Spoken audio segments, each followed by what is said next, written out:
নমস্কার, আমি পল্লবী। আর আজকের ভিডিওটা সম্পূর্ণভাবে ইনফরমেটিভ। অ্যাকচুয়ালি অনেকগুলো কমেন্টের উত্তর দিতে আজকে এলাম, কারণ আমার মনে হলো কমেন্টগুলোর উত্তর আমি যদি ভিডিও করে দিই তাহলে অনেকের কাছে সেটা পৌঁছবে এবং প্রত্যেকের হয়তো অনেকের উপকারে লাগতে পারে। তো আমি প্রশ্নগুলো রেখেছি সামনে, আমি সেগুলো একটা একটা করে দেখবো আর তোমাদেরকে অ্যান্সার দেবো। আসলে ব্যাপারটা আমি একটু আগে প্রথমে বলে দিই, সেটা হচ্ছে আমি খুব রিসেন্টলি তারাপীঠ গেছিলাম, বীরভূমের তারাপীঠ। অনেকে তারাপীঠ থেকে একেবারে শান্তিনিকেতন কভার করে ফেরে, তো আমি অত দিনের ট্যুর ছিল না, মানে আমার দুদিনেরই শুধুমাত্র ট্যুর ছিল।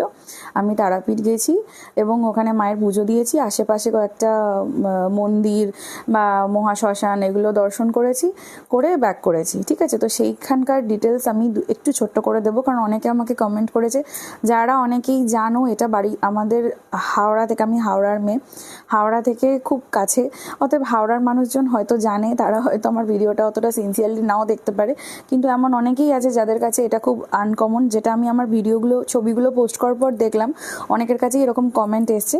তো আমি সেটা নিয়ে একটু ছোট করে তোমাদের কাছে বলছি। আগে আমি কিভাবে গেলাম আর পুরো প্রসেসটা বলি, তারপর পার্টিকুলার যে কোয়েশ্চেনগুলো পেয়েছি সেগুলোর অ্যান্সার করছি।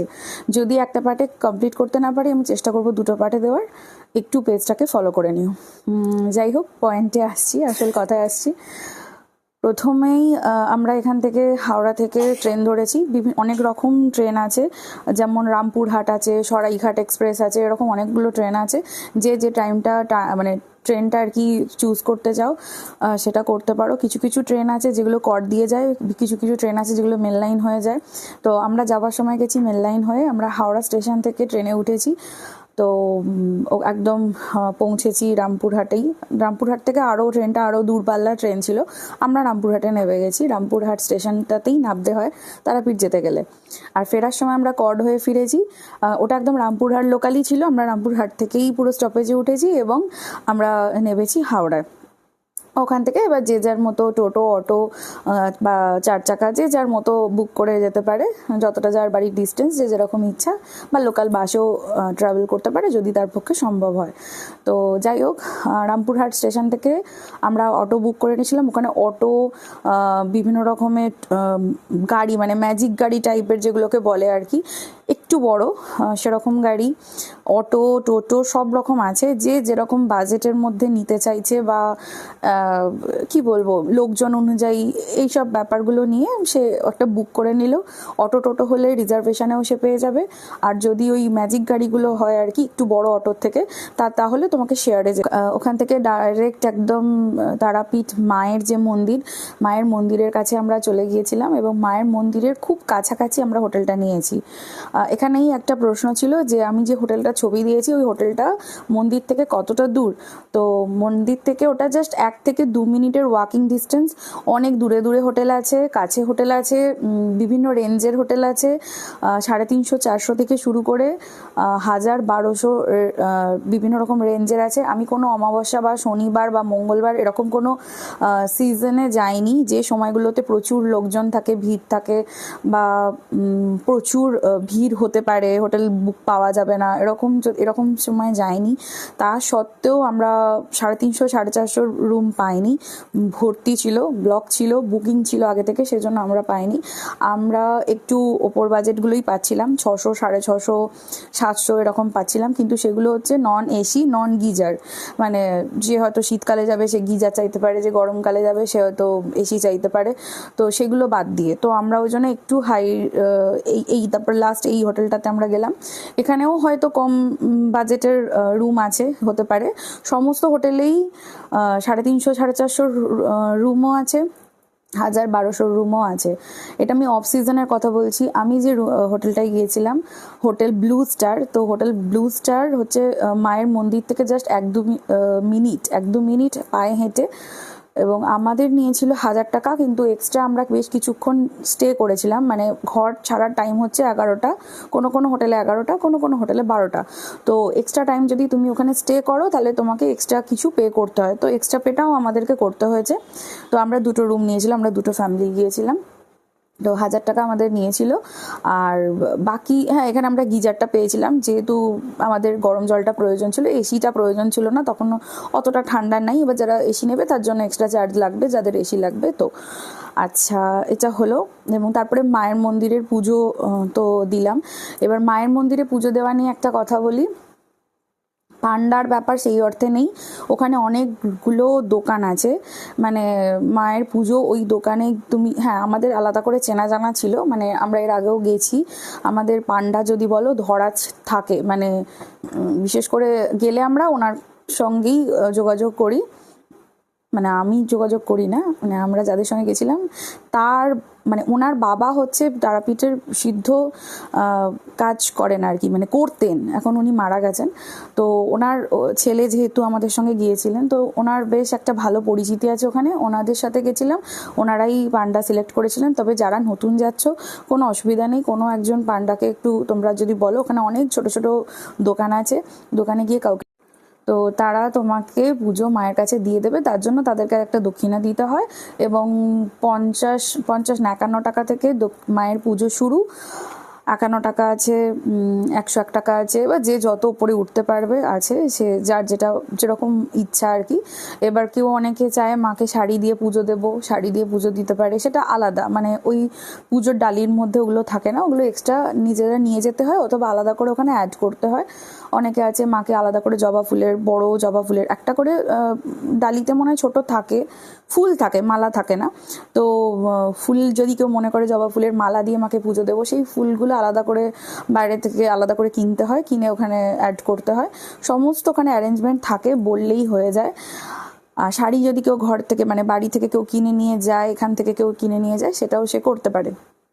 তো মায়ের পুজো ওনারাই দায়িত্ব নিয়ে করিয়ে দেন। হ্যাঁ, এখানে একটা লাইনের ব্যাপার আছে। জেনারেল লাইনে আমরা কোনো সিজনে যাইনি, তাতেও 4-5 ঘন্টা লাইন দেওয়ার মতোই পজিশন আমাদের, মানে 4 ঘন্টা 5 ঘন্টা আমরা লাইন দিয়ে মাকে দর্শন করতে পারবো, এরকমই লাইন ছিল। তো কেউ যদি চাও যে অতক্ষণ দাঁড়াতে পারবে না, তাহলে ভিআইপি এবং ভিভিআইপি, আমি খুব ডিটেলস জানি না, ভিআইপি বোধহয় কিছু টাকা লাগে, 500 টাকা 1000 টাকা এরকম কিছু টিকিটের ব্যাপার থাকে। তো এটা ওদের চার্জ দিলে ওরা ভিআইপি লাইন, ভিভিআইপি লাইন এরকম কিছু ভাবে ওরা ঢুকিয়ে দেয়, তাহলে অতটা লাইন দিতে হবে না। তাহলেও লাইন দিতে হয়, কিন্তু সেটা অল্প।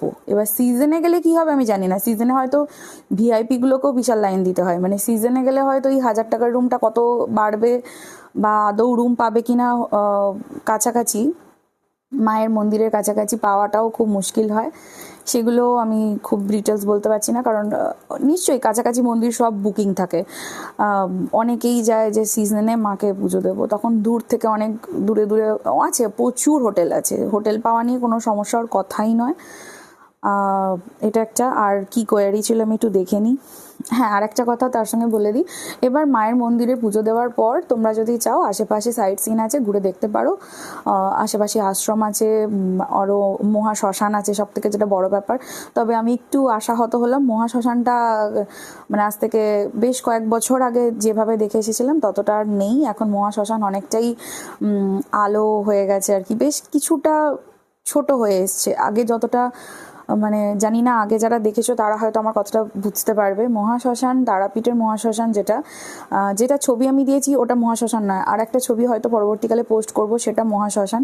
সেটা মানে এতটাই বড় ছিল যে অন্ধকার, মানে পুরো ঘুটঘুটে অন্ধকার, সত্যি গা ছমছম করবে। তো সেই তুলনায় এখন কিন্তু মহাশ্মশান অনেকটাই ভেতরটায় আলো আছে, অনেক তাঁবু খাটিয়েছেন অনেকে যারা তন্ত্র সাধনা করেন, তারা অনেকটা ছোট হয়ে এসছে আগের থেকে। আর উনি আর কি কোয়ারি করেছেন আমি সেটা একটুখানি চেক করে জানাচ্ছি।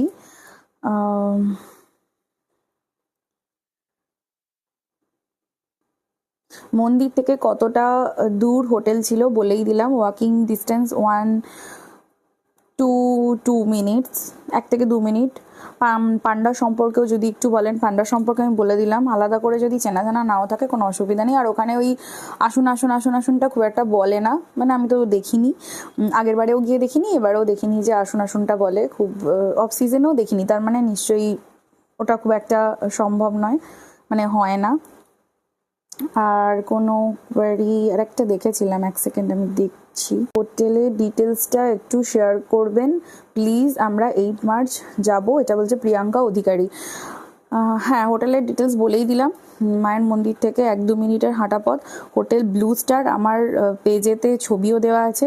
আর যদি ফোন নাম্বার চাও, আমি ফোন নাম্বারটা আমার হাজব্যান্ডের থেকে চেয়ে দিতে পারবো, মনে হচ্ছে ওর কাছে বিল টিল আছে। আর না হলেও কোনো অসুবিধা নেই, এই নামটা দিয়ে গুগলে সার্চ করলেও তোমরা পেয়ে যাবে। মানে আমি যে হোটেলটা গেছি ওটা খুব ভালো ছিল, আর ওর সঙ্গেই মানে হোটেলটার পাশেই ছিল ওদের নিজেদের রেস্টুরেন্টও ছিল, অতএব খাওয়া দাওয়ারও আমাদের কোনো অসুবিধা হয়নি, একদম একই সাথে অ্যাটাচ ছিল। এদিকে হোটেল, এদিকে 5 মার্চ যাবে অনিন্দিতা রয় চক্রবর্তী, উনি বলছেন, বলেই দিলাম মোটামুটি। আর কিছু প্রশ্ন আছে বলে তো মনে হয় না, যদি কিছু পরে প্রশ্ন পাই আমি নিশ্চয়ই জানাবো। তো এই ইনফরমেশানগুলো দেওয়ার জন্যই তোমাদের সঙ্গে আজকে এই ভিডিওটা শেয়ার করলাম।